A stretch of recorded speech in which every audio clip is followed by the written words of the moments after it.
तुम्ही सत्तेमध्ये होतात, विरोधी पक्षात होतात, पण आहे तसेच आहात. गृहमंत्री असून सुद्धा तुम्ही असेच आहात.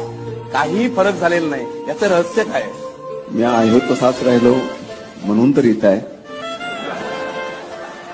वेगळा वागलो असतो तर कदाचित मी इथं नसतो.